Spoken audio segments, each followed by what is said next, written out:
From the Arizona Daily Star and Tucson.com, this is the Wildcast.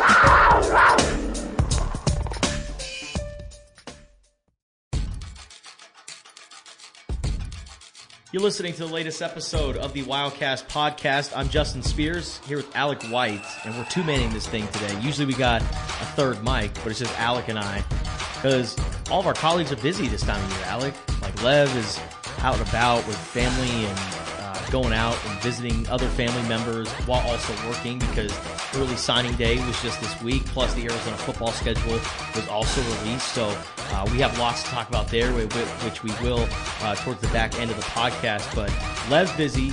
Bruce Pascoe getting ready for Saturday's game, so he's got to write advances, scouting reports for Arizona Cal Baptist, and it's just you and me, buddy. It is. Two-man podcast here, two-man weave. We'll do some pick and roll action on this podcast, which has been a staple of Arizona basketball over the last month or so. So just you and me, I think we're going to manage, but we've also got you had an interview with Keyan Burnett? Yeah, Keyan Burnett. He is the latest addition to the Arizona 2022 recruiting class. And when I say latest addition, he committed back in, I think they're all the latest edition. Early in the fall, but he signed earlier this week, and he's the highest rated tight end to join Arizona since Rob Gronkowski in 2007. He actually joined me on ESPN Tucson earlier this week to talk about signing with Arizona and how he feels about a certain player that's out there.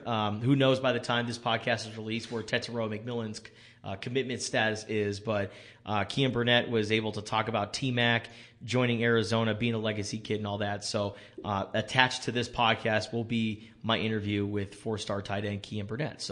But right now we got hoops. Yeah, we got hoops, man. Arizona, man, 10-0 under Tommy Lloyd, and the Wildcats are now number 8 in college basketball. It's crazy to think that this team started out unranked, and now they have climbed the rankings, of course, with that monster win over Michigan. I mean, they really climbed the rankings after that big win. But, I mean, so far, every single game has kind of had its own narrative. Remember at the beginning of the year, Christian Coloco was like this shot-blocking monster, just always protecting the rim. But his offensive game was a little bit more polished. And then you have that rock-solid 4 in Azuolas Tubelis. Then Ben Mathurin, while he did struggle offensively to start the year, ever since then, he's really kind of come into his own. And, we'll talk about his NBA draft status in just a little bit, but he looks every bit the part of a first-round pick. It's got a higher stock percentage right now, stock value than AMC and GameStop back in the day in Dogecoin. Like, if Ben Mathurin's stock is just shooting through the roof, so hope people invested early on that. Are we saying, are we Reddit? Are we the Reddit podcast? We could be. Letting everyone know about GameStop and... I mean, we were on the Ben Mathurin train last year, so people should have picked up on it. We were.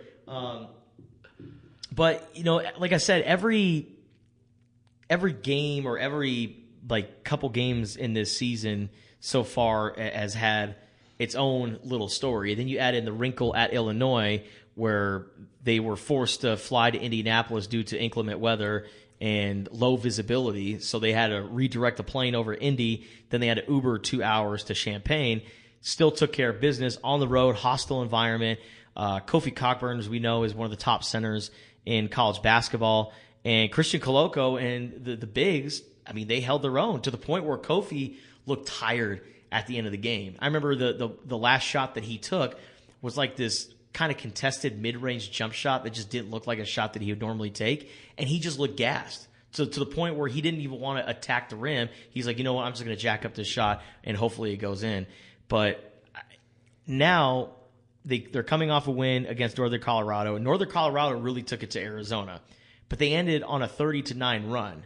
The fact that they were just able to flip the switch like that and just really turn on the gas, this team is very interesting to watch. They looked a little bored in that first half against Northern Colorado, just in the fact that, they were coming off that big win against Illinois and they weren't maybe expecting as much from Northern Colorado. I'm not going to say that, they let their guard down or that, they weren't trying to win that game. But I think the natural tendency after that is to, you come back home. It's right before holiday. Everybody's taking finals. Like we had Christian Coloco in the interview room on Tuesday, and he had just gotten out of a final and he still had one more to go. So players are not fully, they've got other stuff going on in their life as they're trying to get ready. So this was just kind of a weird first half game where Northern Colorado shoots lights out, and then Arizona's like, you know what, we've had enough of this. And then they, obviously turned on, big guys, their engines in the second half, and, ended up winning by 25 points, which we saw some guy that had Arizona minus 25.5. You could have grabbed him at 24.5, and it was a sight to see in the last minute as neither team hit a shot. Well, Arizona, they had like a 2-for-1 deal in the last minute. So they went down, and I think it was like Shane Noel or Adama Ball, one of the freshmen. They went up and almost had a layup, but it hit the backboard, hit the rim, and just rattled out. And I just see the kid just fall to his knees because he just couldn't believe that he missed such an easy shot. Then Northern Colorado comes down, misses a shot, but when Arizona got the rebound, there's only 20 seconds left in the game. So of course, dribble it out. You're already up by 25 points. You're not just going to add on to the fire. So you're just going to dribble this one out. And to see the look on that kid's face when he realized, oh my gosh, they're actually dribbling this out. He's not going to win his bet. I'm not going to cover. Oh my gosh, it was a sight to see. We actually posted it on the Wildcaster Facebook page, so definitely go check it out. It's a funny video. But Arizona basketball, man, they're very fun, and all the pieces that they have. This is such a perfect setup for Tommy Lloyd. He's got the international flavor, but he's also got like the glue pieces that really do everything. Like Dalen Terry has kind of been like the unsung hero for this Arizona team. And I like his grit. Like I don't know if you saw this, Alec, but I think it was Kofi or somebody for Illinois where it was like a dead ball, and then Dalen just like stripped the ball out of the guy's hands. Oh, like those like annoying little things where it's like after the play. Like one of my favorite. He'll get in your face. It's like it gets into an opponent's head. Like one of my favorite things, like antics, is Keyan Burnett. Anytime like a play would be blown dead, and like a guy would like try to get a shot up, he's at the rim and he blocks it. He's like, no, I'm not going to give you that pleasure of making a shot. Like stuff like that. It's just I watch that and I admire like that kind of art. And Dalen Terry against Illinois. It was Kofi or against somebody who was like maybe 4 inches, 5 inches taller than him, and he just stripped the ball, and the guy actually kind of squared up to him, and Dalen didn't back down. Like that's like that grit, like that toughness, and you add that with, like I said, the international flavor that they have with Azulis and Ben Mathurin and all these other guys, and then you have this guy like Kerr Kriisa who. If he was on your team, you love him. If you played against him, you hate him. Oh, he's going to be one of the most hated players in during Pac-12 basketball. It's like by opponents. I don't even know how to describe Kerr Kriisa. It's like it's like a fusion of Peyton Pritchard and like Aaron Kraft from Ohio State. I don't even know how to describe it. Maybe mixed it like a little bit of TJ McConnell, but TJ was actually likable all across the board. Yeah. So it's unique, man. But Alec, you've seen a lot of Arizona basketball. People are really starting to buy into Tommy Lloyd. So I'm going to give 2 points here. One is going to be on kind of the style that they play, but I think one of my favorite parts about watching this and what Tommy Lloyd has done, and you kind of alluded to it, is he lets the Arizona players like be themselves on the court. Doesn't try to change who they are or how they express themselves during a basketball games. You talked about Dalen Terry, being kind of a pest, and Kerr Kriisa doing all these things. Like Tommy Lloyd encourages those guys to be who they are, to not change their personality. Like who they are on the court and in practice is who they are off the court. And it really translates when you see them play together, because the guys, you can tell that they're having fun with each other. They enjoy being out there. They want to play for each other. And I think that was an issue at times, during years past with guys where, some games it didn't look like guys were, fully into it emotionally, or, were having issues with other teammates on the team. And so I think Tommy Lloyd really has done a great job of being able to convince the players from last year's team to stick with him through this journey, and it's paying off. And then the other thing stylistically of the way they play is it's so different than any Arizona basketball team we've seen over the last 10 years, just how quick they play. And everybody's going to love the offense, but their defense, statistically, like in efficiency-wise and some of the metrics with KenPom, is like better. Yeah. Their defense is better than their offense, which, you just watch them, you don't necessarily think that, but, they'll score, they get back on defense like real quick. Mm-hmm. So it's been really fun to watch, and they're legit. Like people that had their doubts, even after the Michigan game, I think there were some lingering doubts as to can they sustain it. But what they did against Illinois, coming back from that 19-0 run, winning on the road in that tough environment, like this team is for real. And the number one offense, they got the top scoring offense in college basketball, and it didn't really kind of settle in until the game against Northern Colorado, because it felt like it was an off night because they should have smoked Northern Colorado by 30 to 40 points or 50 points, or whatever it was. But even though it felt like an off night, they still scored 101 points. Ridiculous. They've scored 100 or more points in 3 games this year. Yeah.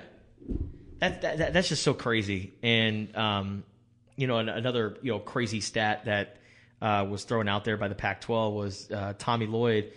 This is the best start by any first-year coach at Arizona since Pop McHale, like way back in the day. Pretty good company.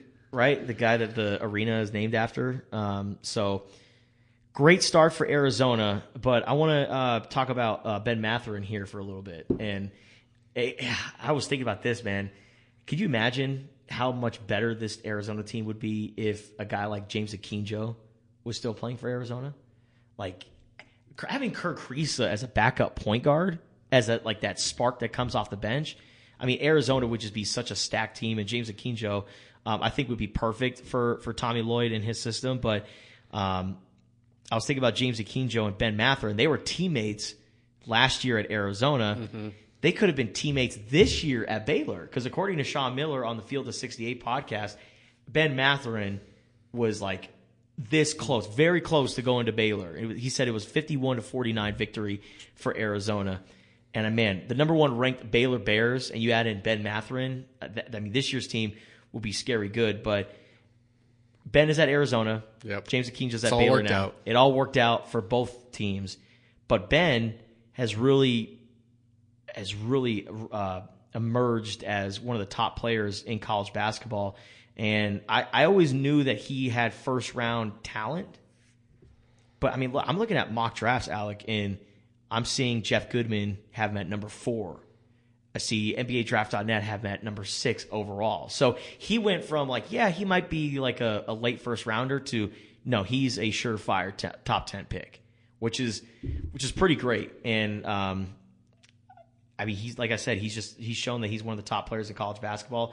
And at this point, we're talking about him being a top 10 pick in December. If he continues to play like this, I mean, maybe top 3. Yeah. You never know. Well, he's really developed his game to being I'm not going to say elite scorer, because he's struggled with a little bit of consistency, but he's very good from all 3 areas of the court scoring. From 3-point range, shooting better than last year, around 40%.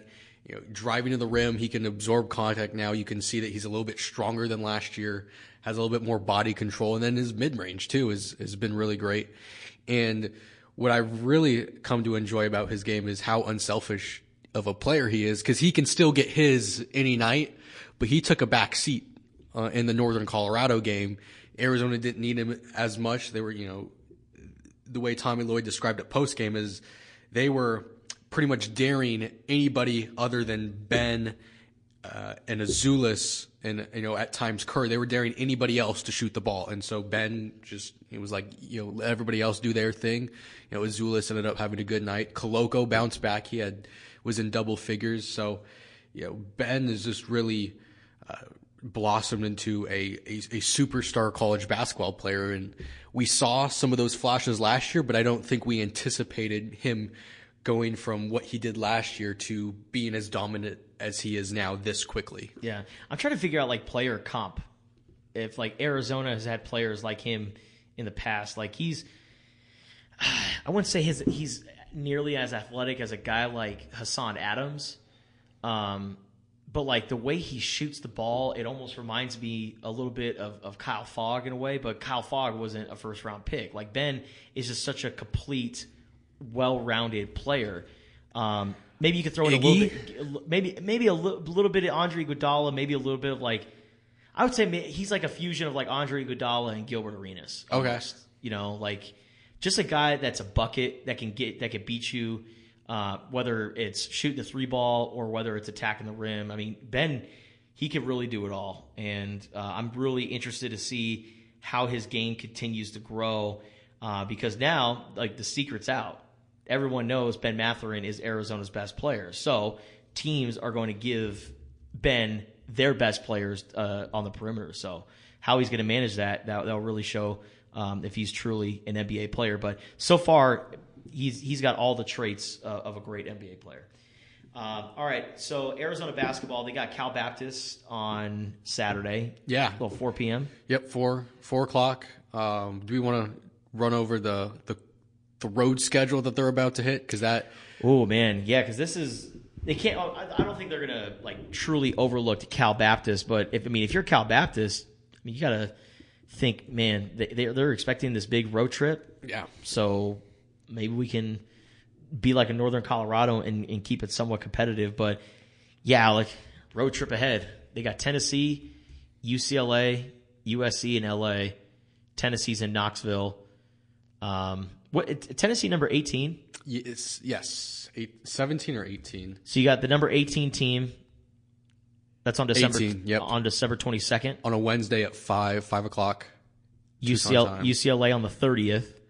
USC on the 2nd. Yep. So that's how Arizona's spending the holiday break. That's brutal, man. Safe to say, they'll be a little bit more stressed out than the average person on Christmas Day. We're getting a little too ahead, but if they win all those games, they're the number 1 team in the country, right? Probably, yeah. Yeah. Because you beat the number 4 team, you beat a top 10 team, you beat a top 20 team on the road. All of them are on the road. Like, you have to be number 1 overall. I would assume so, but I'll counter with this. I would be surprised if Arizona managed to find a way out of that 3-game stretch still undefeated. I'm not saying it's impossible that they do it because we certainly didn't expect them to be 10-0 here approaching Christmas time, but that's a hard task for any team. I don't care who you are in college basketball. You could be Baylor, you could be Gonzaga, you could be Duke. Like, to ask a team to go on the road and play, Illinois, who I know Illinois is not ranked, but I would comfortably put them as a top 25 team, even though they're not ranked right now, just because of they're missing one of their top guards right now. But then you ask Arizona to go on the road 3 more times after that.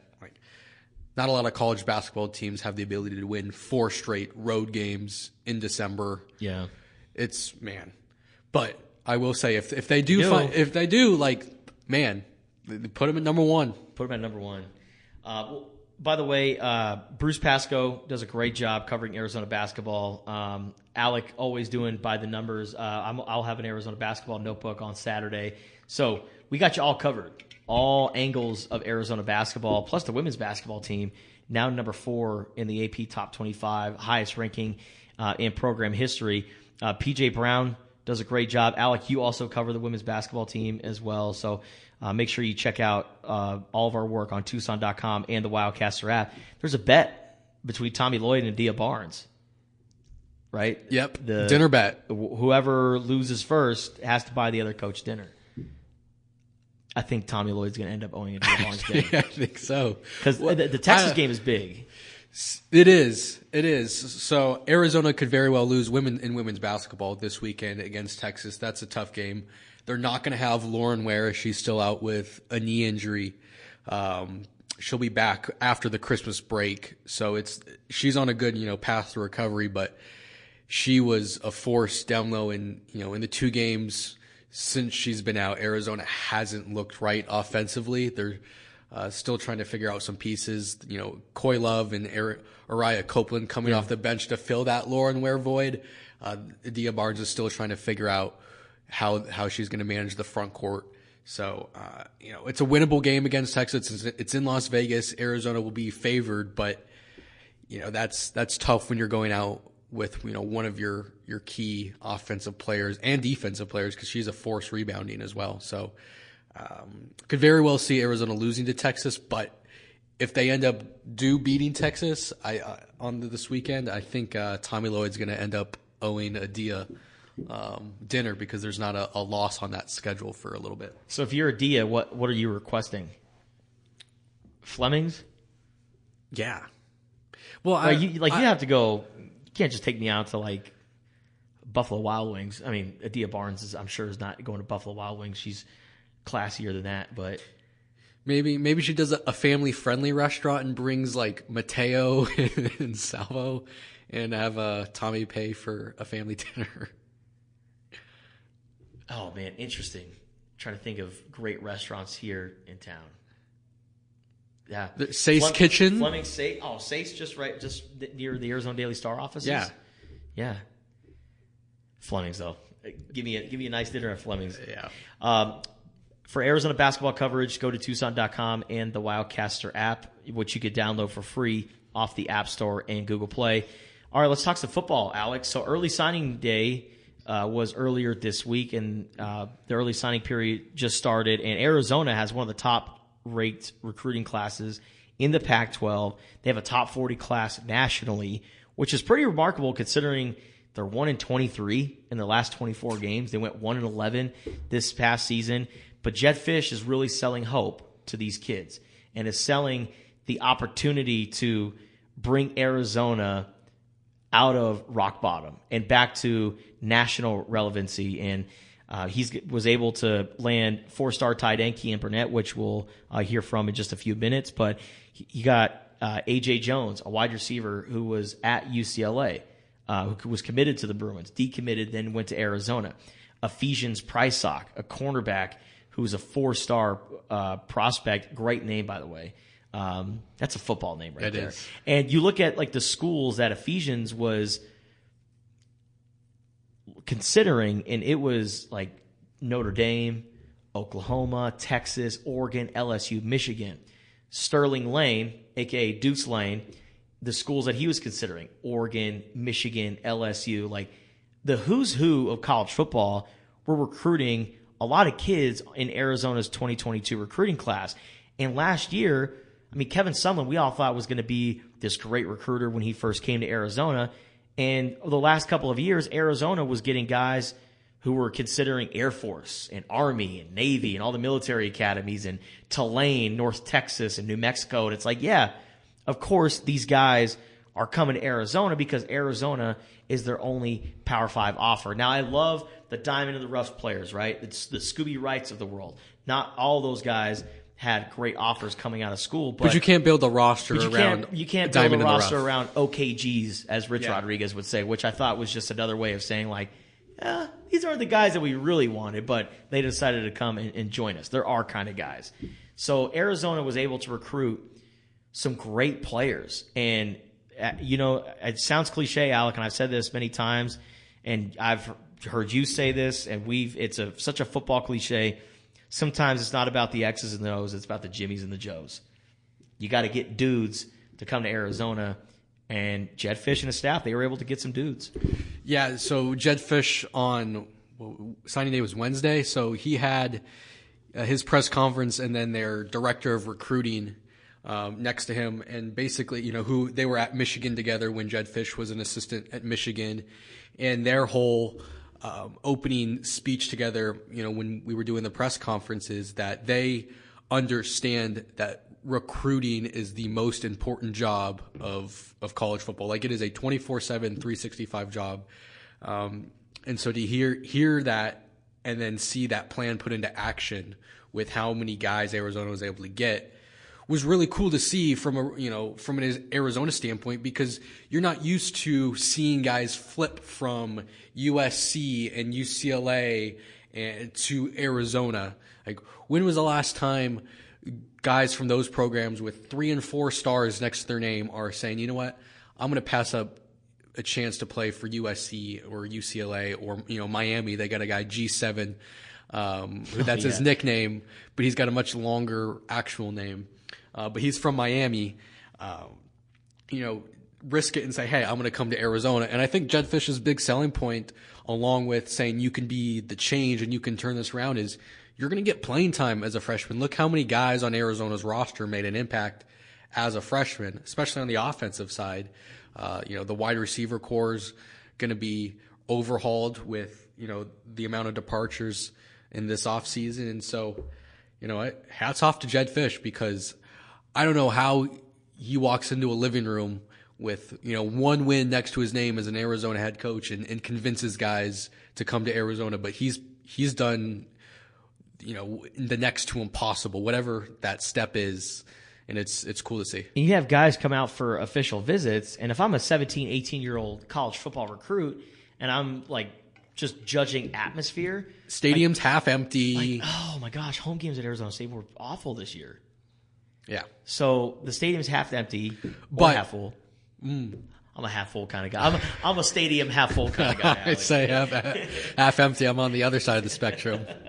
But compared to Oregon, Michigan. So USC and UCLA, though, they also have the same issues of environment, a poor home field environment. So you've got the brand name, but you can make a case that from a visual standpoint, like you're expecting way more people to be at the 100,000 seat stadium, at the Rose Bowl, and at the Coliseum. And,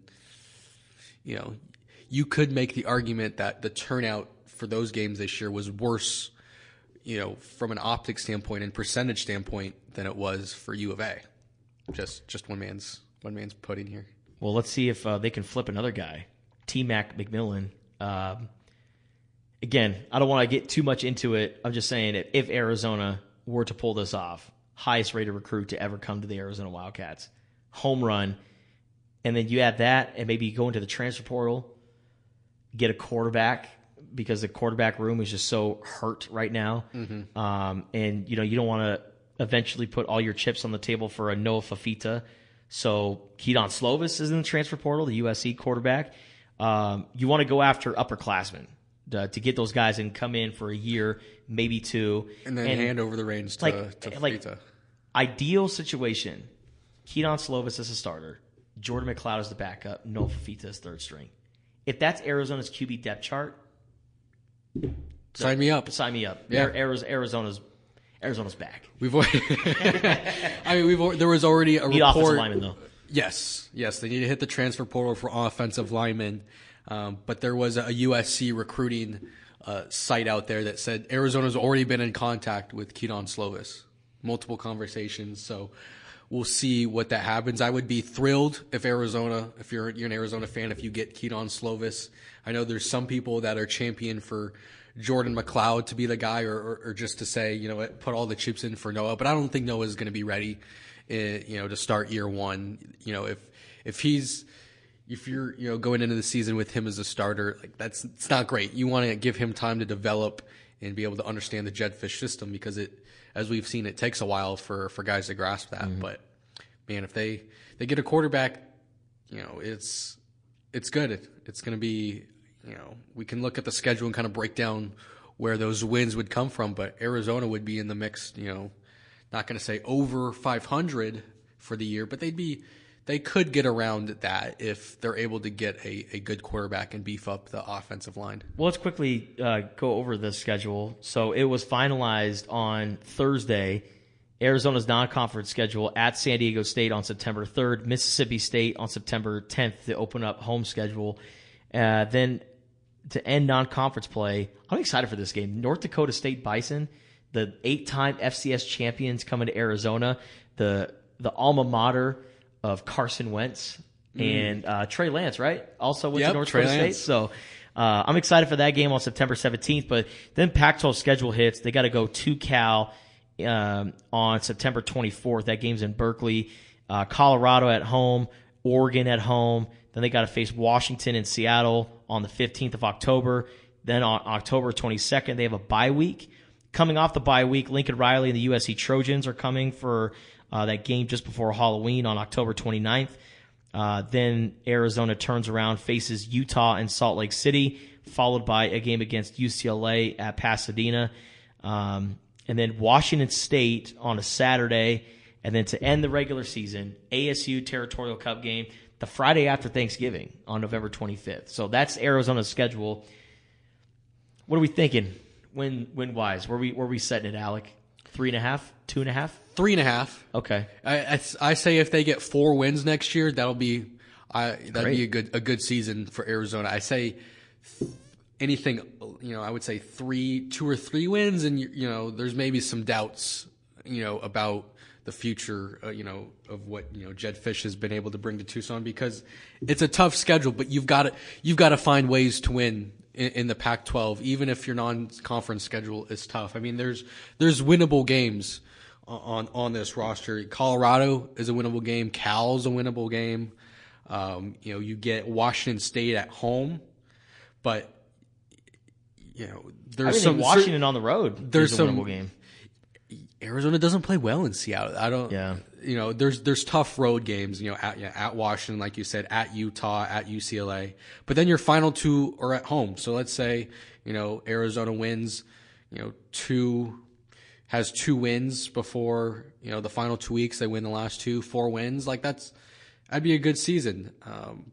I'll say that I really like where their bye is located this year, right in the middle. I think in years past, Arizona's had the unfortunate draw of having a bye week either too early in the season or too late. This year, it was after the first Pac-12 game, and we saw how many injuries Arizona had pile up after in November. So getting a bye week middle of October, you get guys rested. So I like that potential, and so I'd be optimistic for Arizona to get about four wins. All right, well, for complete schedule breakdown, make sure you check it out on Tucson.com and the Wildcaster app. That'll do it for this portion of the Wildcast podcast. Stick around. We will have 4-star tight end Keyan Burnett. He joined me earlier this week on ESPN Radio to talk about signing with Arizona and the possibility of T-Mac coming to the Arizona Wildcats.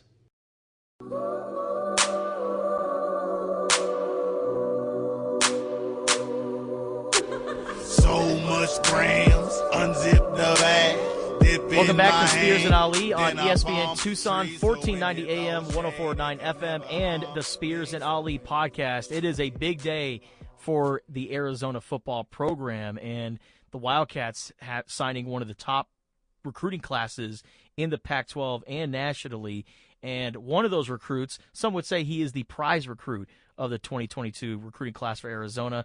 That is 4-star tight end Keyan Burnett, the highest-rated tight end to join the Wildcats since Rob Gronkowski in 2007. He joins us next here on ESPN Radio. Keyan, first of all, thank you again for coming on the show. Congratulations on finally making it official and becoming an Arizona Wildcat. And my first question to you is, when you finally inked your name on that national letter of intent, what kind of emotions just kind of go through your body? Hey, yeah, first off, thanks for having me. It was a great feeling, to just get the whole thing done and underway. It was definitely a weight off my shoulders, so it felt great. And, your father, Chester Burnett, no secret, played for the Arizona Wildcats, was an all-Pac-10 linebacker under Dick Tomey. What was, his reaction when he finally saw you sign the NLI? Okay. Great job, Justin. Apparently I scared him away. Yeah, great job. We'll try to get him back on the air. Hopefully we can get it back on. It was just he just jumped right out there with the question of how do you feel, and he's like, you know what, this is how I feel. You know what? He did the. My dad used to do this when we were kids. He was like, "Hey, you know that famous car dealership in Tucson?" And right before I could say Jim Click, right as I say the last name, Click, he hangs up on the phone. Jim Click hangs up. Funny. All right. Let's go back to the phone line, 719-1490. All right, let's see. We got Keyan Burnett on the line. What's up, Keyan? Hey, how you doing? Doing good. All right. So we were asking you Maybe I should about ask him the Chester next Burnett. question Yeah, I know, right? after he hung up on you last time, right? Go for it. The floor is yours, Well, Ali. Keyan, I know that we just got disconnected, but you're my favorite recruit in this whole class because I coach tight ends and defensive ends and smartest guys on the field. But obviously the program, it's had better days. It's been kind of on hard times the last few years. What is Jedd Fisch and this coaching staff selling to you about coming to Arizona and changing all that? It's really the fact that I get to come in and play in a pro-style offense. That he's bringing NFL caliber coaches in. You know, the dude's been with the Patriots. He's been with the Seahawks. He's been with all these teams that they're winning teams. So for him to say that and to bring in these coaches in, I'm looking at the things they're doing as far as the offensive scheme-wise. They're trying to get guys open. They need the guys to do it. So that's really it as far as for me. And you know, I want to win. So he definitely sold me on that. So take us through the recruiting visits when Jordan Paopao, the tight ends coach, when Coach Fisch was, you know, in your house trying to sell you on Arizona. What were, you know, some of the main selling points that really got you to come out to Arizona? Really the fact that the whole pro-style offense that they run, they feed the tight end in Arizona. You know, going to play under a guy like Coach Paopao, the opportunity that I don't think I get anywhere else in the nation. In my opinion, he's the best tight end coach there is in the country. And one of my goals is to win a Mackey Award, and I think I can do that under him. And you're the second tight end committed to Arizona's 2022 recruiting class, along with Tyler Powell, 6'7", 240 pounds. How do you think utilizing multiple tight ends can really make Arizona's offense effective? I think it's going to be dangerous for a lot of defenses. You know, Tyler's another great athlete who I definitely look forward to playing with. But, yeah, I'm super excited and stoked to play with him. So tell us about the other guys that are coming along with you to the University of Arizona. You got quarterback Noah Fafita, and then, of course, Jacob Manu, linebacker, who was actually the Trinity League Defensive Player of the Year, and that's a very tall task to do in that league with Mater Dei and St. John Bosco and others. But your teammates that are officially signed at Arizona, what are the Wildcats getting out of both those guys? It's a lot. They're getting a lot. You know, I said a lot. I think Noah Fafita is the number one quarterback in our class in the nation. So Arizona is definitely getting a steal out of him. And I know he's going to change the program for the better. Jacob Manu is just he's a different kind of linebacker. You know, as far as IQ standpoint and the physical standpoint, you don't see that a lot. He's overlooked a lot because of his size, but he definitely makes a lot of plays. So he's going to make a huge change for the defense too. You know, Keyan, as a tight end, you know, you have to be able to run routes and know the route tree just like a receiver. And at the same time, you got to block with the offensive lineman. Explain to people how much of your time in honing your craft is working on your blocking as well as your receiving skills. Yeah, it's a lot. You know, I grew up my whole life playing wide receiver. So a lot of those skills definitely translate to the tight end position. And then there's the whole blocking aspect. So this past year, I've been able to break down my game film with Coach Paopao after usually Saturday mornings or over the weekend at some point, and we'll go over techniques on blocking, and that's been something I've been working on a lot. So there's that, and there's certain days of the week where I only work on route running, and I only work on my technique and my routes, and there's other days where I'll just focus specifically on blocking, almost as if I'm a lineman. So it goes hand in hand, but it's really fun to learn. So. Well, getting you three guys from Juice County, I think one thing Arizona's getting that it didn't count on was the number one recruiter in all of Southern California, which is Noah Fafita's mom. Is she baking casseroles and cookies and cakes and trying to talk maybe another of your teammates from signing on with Arizona? Yeah, we'll see about T-Mac. You know, I feel good about it. That's all I can say is I feel good about where we are with him. So. Okay. And how would you describe the kind of player that he is?